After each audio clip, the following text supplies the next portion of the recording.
এই নাও, খেয়ে আমাকে উদ্ধার করো। এ কি, শুধু পান্তা আর কাঁচামরিচ, তাও আবার এইটুকু? এতে তো আমার পেটের কোনাটাও ভরবে না। 1 টাকা রোজগার করো না, এদিকে পেট ভরে আবার খেতে চাইছো? কালকে মেয়েটা কত করে বায়না করলো, বললো একটু বেগুনের বড়া খাবে। মেয়েটার এই সামান্য আবদারটুকুও রাখতে পারো না। এমনটা হতে থাকলে আমি আমার মেয়েকে নিয়ে দূরে কোথাও চলে যাব, এই আমি বলে দিলাম। রোজ রোজ এত কথা শুনতে আমার আর ভালো লাগে না। এবার আমাকে যে কোনো একটা উপায় রোজগার করতেই হবে। এরপর টোনা পান্তা খেতে শুরু করে আর খাওয়া শেষ করে বাজারের দিকে চলে যায়। আর বাজারে যাওয়া মাত্রই কবুতরের বেগুনের দোকানের দিকে তার নজর পড়ে যায়। ওই তো কবুতর দাদা বেগুন বিক্রি করছে, কিন্তু আমার কাছে তো টাকা নেই। তাহলে বেগুন কিনবো কি করে? পেয়েছি, টাকা নেই তো কি হয়েছে, বুদ্ধি তো আছে। এই নাও দাদা, আমার সবজির টাকাটা নাও। কি টোনা দাদা, কি করছো কি? শেষমেশ কিনা কবুতর দাদার দোকানে এসে বেগুন চুরি করছো? না মানে, মানে কি নন করছিস? আমার দোকান থেকে বেগুন চুরি করে নিয়ে পালানোর চেষ্টা করেছিলি তাই না? দাঁড়া, তোকে দেখাচ্ছি মজা। এই কথা বলে কবুতর যে না একটা লাঠি হাতে নেয়, সাথে সাথে টোনা ভয় পেয়ে বেগুনের ডালি রেখে পালিয়ে যায়। আর ছুটতে ছুটতে টোনা একটা গাছের নিচে গিয়ে থেমে যায়। ওরে বাবা রে, আর একটু হলে ইচ্ছে মতো মার খেতাম। না না, আমি সত্যি একটা অপদার্থ। কাজ করতে চাইলেও তো কাজ পাই না, এদিকে চুরিটাও ঠিক মতো করতে পারি না। না না, পারিব না কথাটি বলবো না আর। একবার না পারিলে চুরি করব শতবার। টোনা যখন একা একা এসব কথা বলছিল, তখন কালু উপরে এক গাছের ডালে বসেছিল। আর টোনার সব কথা শুনে সে টোনার সামনে আসে। এই, তুই কে রে? চুরি করেছিস কখনো? আমি আমি হলাম বেগুন চোর, আর আমি কখনো চুরি করিনি। আর তাই তো প্রথমবার বেগুন চুরি করতে গিয়ে ধরা পড়ে গিয়েছি। এবার আমি তোকে এমন ভাবে চুরি করার শিক্ষা দিব যে তুই আর কখনো চুরি করতে গিয়ে ধরা পড়বি না। কেননা আমি হলাম পাশের বনের নামকরা কালু চোর। ওই দেখ, ওই বাড়িতে একটা কিপটে বুড়ি থাকে, আর ওই বুড়ির লাউয়ের জাংলা থেকে লাউ চুরি করে আনতে হবে, বুঝেছিস? যা যা, আর দেরি করিস না। না না কালু দাদা, লাউ তো আমি চুরি করতে পারবো না, আমি তো বেগুন চোর। তাই আমি শুধু বেগুন চুরি করব, ওই বাড়ি থেকে বরং তুমিই লাউ চুরি করো। টোনার কথা শুনে কালু বুড়ির লাউয়ের জাংলার দিকে এগিয়ে যায় আর মনে মনে বলতে থাকে, বাচ্চা টোনা, সে নাকি শুধু বেগুন চোর, তোকে আমার সাথে নিয়ে লাভ কি হলো? শেষমেশ কিনা আমার চুরি করা জিনিসের ভাগ দিতে হলো। আমি যদি তোর থেকে অনেক বড় কিছু চুরি করতে না পারি, তবে আমার নামও কালু চোর নয়। হ্যাঁ। এরপর কালু বুড়ির জাংলা থেকে সবগুলো লাউ চুরি করে আর দুই চোর মিলে লাউগুলো বাজারে বিক্রি করে। আর লাউ বিক্রি করে যা টাকা পায় তা সমানভাবে ভাগ করে নেয়। কতদিন পর আমার রোজগারের টাকা হাতে পেলাম। যাই, টাকাগুলো দিয়ে বাড়িতে বাজার করে নিয়ে যাই। তোমাকে অনেক ধন্যবাদ কালু দাদা, তোমার জন্য আমি রোজগার করার মতো একটা উপায় খুঁজে পেলাম। এখন আমাকে আমার বউ আর কথা শোনাতে পারবে না। এই কথা বলে টোনা বাজারে গিয়ে বাজার করে বাড়িতে চলে যায়। আর এভাবে দেখতে দেখতে বেশ কিছুদিন কেটে যায়।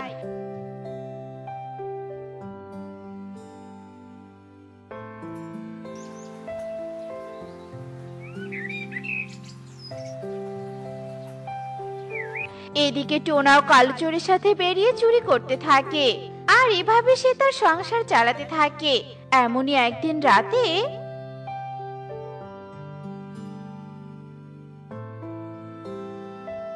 শোন টোনা, আমি খবর পেয়েছি এই বাড়িতে নাকি অনেক দামি একটা সোনার মূর্তি রাখা আছে। তুই যদি সেই মূর্তিটা চুরি করে আনতে পারিস, তাহলে আমি তোকে অনেকগুলো টাকা দিব, আর তোকে বেগুন চোর হয়ে থাকতে হবে না। যা যা, এক্ষুনি যা। এরপর টোনা লুকিয়ে লুকিয়ে সে বাড়িতে চলে যায়। আর ঘরে প্রবেশ করা মাত্রই সে ঘরের এক কোণে অনেকগুলো বেগুনের বস্তা দেখতে পায়। আর সেখান থেকে একটা বেগুনের বস্তা নেয়। অন্যদিকে কালু টোনা আসার অপেক্ষা করতে থাকে। বোকা টোনা, বউ একদিন বেগুন আনতে বলেছে জন্য বেগুন চোর হয়ে গেছে। সে নাকি বেগুন ছাড়া অন্য কিছু চুরি করবে না। সে না করুক, আমি একবার যদি পুলিশের ওই সোনার মূর্তিটা পেয়ে যাই তাহলে আর কখনো চুরি করতে হবে না। ইস, এই সোনার মূর্তি চুরি করতে এসে কতবার যে ধরা পড়েছি। না না, ধরা পড়ার কথা আর মুখে নিব না। কিন্তু এই টোনাটা এখনো আসছে না কেন? কালু দাদা, ও কালু দাদা, এই দেখো আমি কি পেয়েছি। আজকে একসাথে 1 বস্তা বেগুন চুরি করেছি। এই নাও, তুমি আমার বেগুনের বস্তাটা তোমার কাছে রাখো। আমি তোমার সোনার মূর্তিটা খোঁজার চেষ্টা করছি। এই কথা বলে টোনা যেই না বেগুনের বস্তাটা নিচে ফেলে দেয়, অমনি বস্তাটা কালুর শরীরের উপর গিয়ে পড়ে আর সাথে সাথে কালু চিৎকার করে ওঠে। ওরে বাবা রে! আর কালুর চিৎকার শুনে পুলিশের ঘুম ভেঙে যায়। আর ঘুম ভেঙে সে টোনাকে জানালার ধারে দেখতে পায়। এই চোর চোর চোর! এই হাবিলদার, কোথায় তুই? ধর ধর, চোরকে ধর! ধরেছি স্যার, কালু চোরকে ধরেছি। এ কি কালু, তুই আবারও আমার সোনার মূর্তি চুরি করতে এসেছিস? তোকে অনেকবার ছেড়ে দিয়েছি, তবুও তুই চুরি করা ছেড়ে দিসনি। শুধু তাই নয়, আমার সোনার মূর্তির লোভ ছাড়তে পারিসনি। আজ তোকে আমি ছাড়বো না, তার আগে এই নতুন চোরের বিচার করতে হবে। এই চোর, এই তুইও কি আমার সোনার মূর্তি চুরি করতে এসেছিস নাকি? মানে না, মানে। এরপর টোনা পুলিশকে কালুর শেখানো বুদ্ধির কথা খুলে বলে। এই প্রথমবার এক আদর্শ চোরকে দেখলাম যে কিনা শুধু বেগুন চুরি করে। চুপ কর হাবিলদার, এই বেগুন চোর! না না টোনা, শোন, তুই বেগুন চুরি কর আর যাই চুরি কর, তুইও কালুর মতো চোরের দরে পড়ে গেছিস।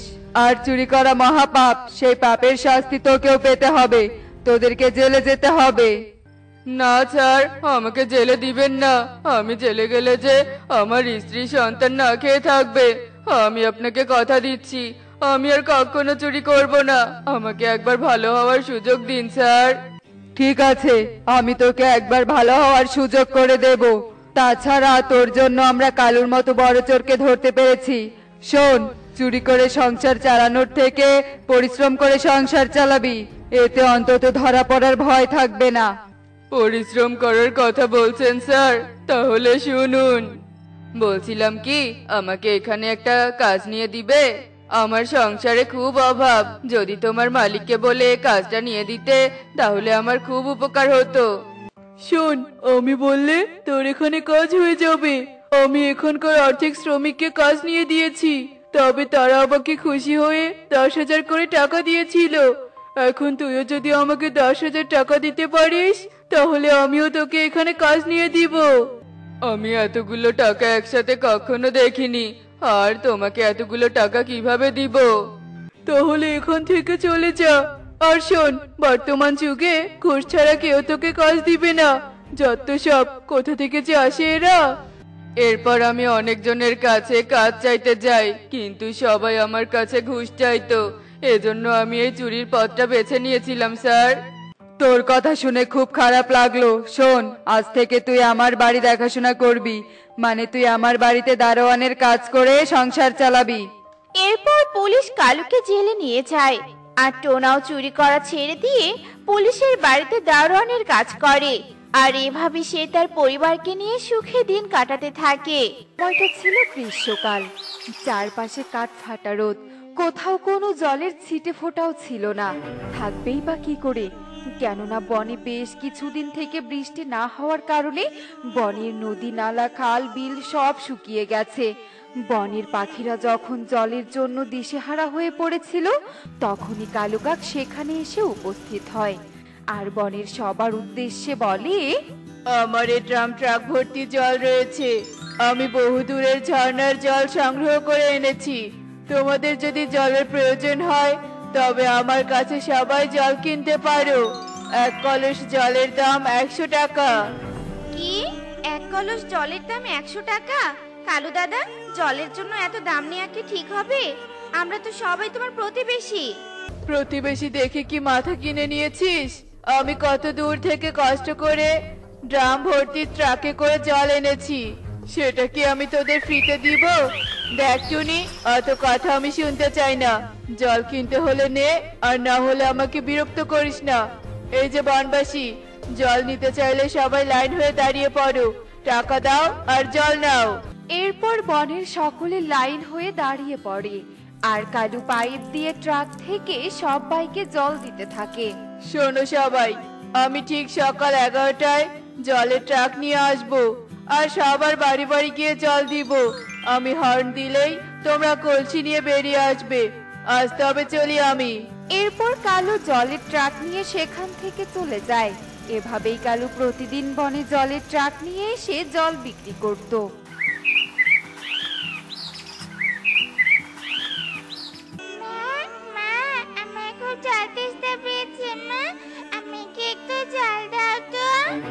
হাতে টাকা ছিল না, তাই কালু দাদার কাছে জল কিনতে পারিনি। ঘরে যে এক ফোঁটাও জল নেই রে মা। কিন্তু মা, আমার যে খুবই জল তেষ্টা পেয়েছে, গলা একদম শুকিয়ে গেছে। দাঁড়া, আমি দেখছি কি করা যায়।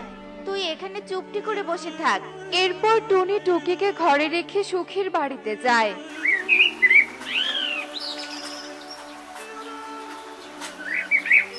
সুখী, অনেক বিপদে পড়ে তোর কাছে এলাম রে। বলছিলাম কি, তোর কাছে কি একটু জল হবে? আমার মেয়েটার খুব জল তেষ্টা পেয়েছে। টুনি, আমার কাছে একটু জল আছে, তোকে যদি দেই তবে আমরা খুব বিপদে পড়ে যাব। তাছাড়াও কবুতর জমিতে কাজ করতে গেছে, ও এসে আমার কাছে জল চাইবে।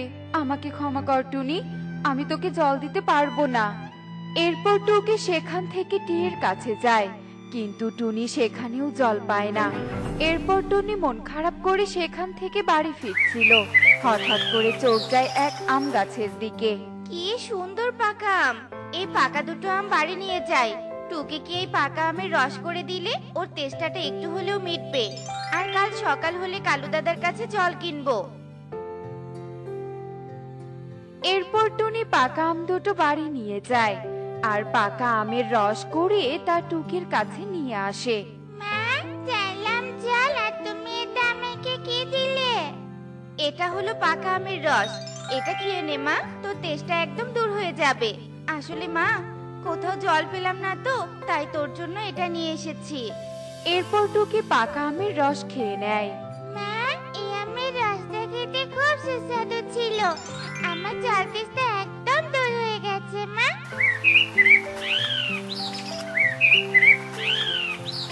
পরের দিন সকাল হতেই কালু কাক তার জলের ট্রাক নিয়ে টুনির বাড়ির সামনে এসে হাজির হয় আর কালু হর্ন দিতে শুরু করে।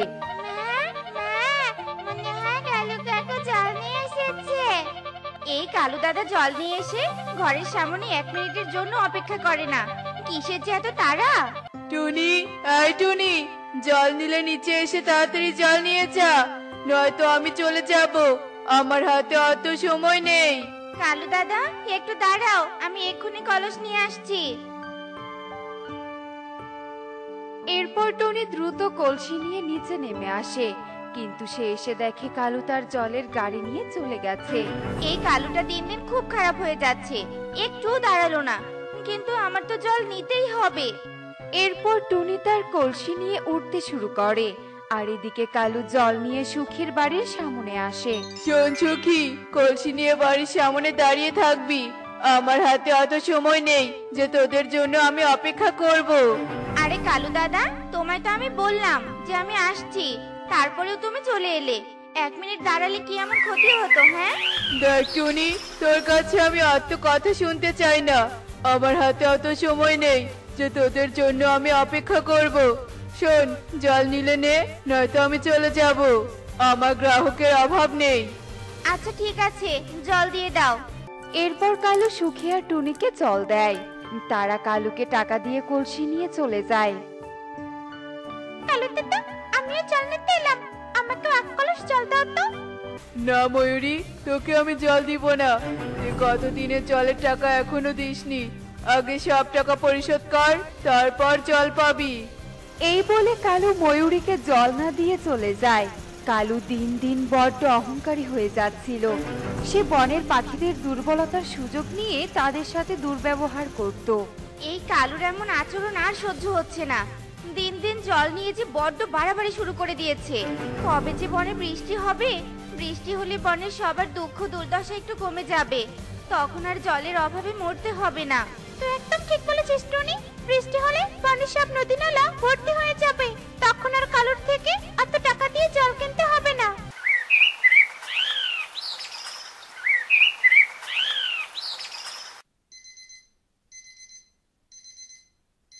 এই রে, ঘড়ির অ্যালার্ম কে চেঞ্জ করেছে? আজ তো বড্ড দেরি হয়ে গেছে। আমাকে এক্ষুনি গাড়ি নিয়ে ঝর্ণার কাছে যেতে হবে। ঝর্ণার জল গাড়িতে নিয়ে আবার বনে যেতে হবে। আরে কালু, এত তড়িঘড়ি করে কোথায় যাচ্ছো? কোথায় আবার? ঝর্ণার জল আনতে। অনেক দূরের পথ, তাই তো সকাল সকাল উঠে যেতে হয়। অ্যালার্মটা আজ দেরি করে বেজেছে। ঘড়িতে অ্যালার্মের সময় আমি চেঞ্জ করেছি, তোমাকে কষ্ট করে কোথাও যেতে হবে না। কি বলছো কি? না গেলে জল বিক্রি করব কি করে? তাছাড়া এই জল বিক্রি করেই তো এত এত লাভ হচ্ছে। কষ্ট করে তোমায় আর লাভ করতে হবে না, আমার মাথায় একটা বুদ্ধি এসেছে। শোনো, এখান থেকে একটু দূরেই তো একটা খাল রয়েছে। যদি তুমি ওই খাল থেকে জল এনে বনে বিক্রি করো, তবে তোমায় আর কষ্ট করে ঝর্ণার কাছে যেতে হবে না, আর তোমার লাভও হবে। কিন্তু ওই খালের পানিতে তো কারখানার ময়লা জল এসে পড়ে। ওই জল তো খুব নোংরা। নোংরা এতে আমাদের কি? আমরা তো আর ওই জল খাবো না। তা তুমি একদম ঠিক বলেছো, বুদ্ধিটা কিন্তু মন্দ নয়। আমাকে আর কষ্ট করে অত দূরে যেতে হবে না, তবে আমি এখন থেকে ওই খালের জলই বিক্রি করব। এরপর কালু সেই খালের কাছে যায়।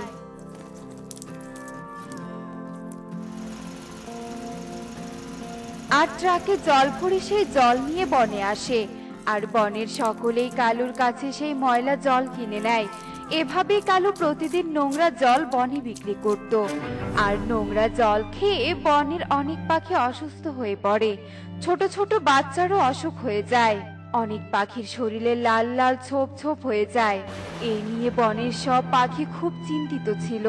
ময়ূরী, আমার মনে হচ্ছে কালু দাদার জলেই কোনো সমস্যা আছে। দুদিন ধরে জল থেকে কেমন একটা গন্ধ পাচ্ছি, আর সব পাখি কেমন একই রোগে আক্রান্ত হচ্ছে। ডাক্তারও বলেছে এটা পানিবাহিত রোগ। টুনি, তোর কথাটা একদম ঠিক। টুনি, আমাদের ওই কালুর উপর নজর রাখতে হবে, দেখতে হবে ওই কালো জল কোথা থেকে নিয়ে আসে। এরপর টিয়া আর টুনি কালুর উপর নজর রাখে, আর তারা দেখতে পায় কালু নোংরা খালের জল ট্রাকে ভর্তি করছে। এ দেখে টুনি এ সব ঘটনা তার ফোনে ভিডিও করে, আর কালুও জল নিয়ে বনে আসে। সব পাখিরা যখনই কালুর কাছে জল নিতে আসে, তখনই টুনি সেখানে পুলিশ নিয়ে আসে। তোমরা কেউ এই কালুর থেকে জল কিনবে না। এই ট্রাকের সব জল ওই নোংরা খাল থেকে আনা হয়েছে, আর এই জলের জন্যই বনের সকল পাখি অসুস্থ হয়েছে। এরপর টুনি তার ফোনের ভিডিও সবাইকে দেখায়। ছি কালু, ছি, তুই এত খারাপ। নিজের স্বার্থের জন্য তুই আমাদের সবার জীবনের কথা ভাবলি না। তোর জন্য বনের সকলে আজ অসুস্থ। অফিসার, আপনি এক্ষুনি এই কালুকে ধরে নিয়ে যান। আমি একা দোষী নই, এই দোষের ভাগীদার আমার বউ। বউয়ের বুদ্ধি শুনে আজ আমার বেহাল অবস্থা, তাই আমার বউকেও গ্রেফতার করতে হবে। এরপর পুলিশ কালু ও কাকুলি দুজনকে গ্রেফতার করে নিয়ে যায়। আর দুদিন পরেই বনে প্রচুর বৃষ্টি হয়, নদী নালা খাল বিল সব ভর্তি হয়ে যায়, আর পাখিদের জলের অভাব দূর হয়ে যায়। সবাই খুশি খুশি তাদের দিন কাটাতে থাকে। বন্ধুরা, লোভের বশে আমাদের কখনোই খারাপ কাজ করা উচিত নয়। আর একটা কথা সব সময় মনে রাখবে, খারাপ কাজের ফল সব সময় খারাপই হয়। এমনই সব মজার মজার শিক্ষণীয় টুনি পাখির গল্প দেখতে আমাদের সাথেই থেকো। আর গল্পগুলো কেমন হচ্ছে তা কমেন্টে জানাতে ভুলো না কিন্তু। বাই।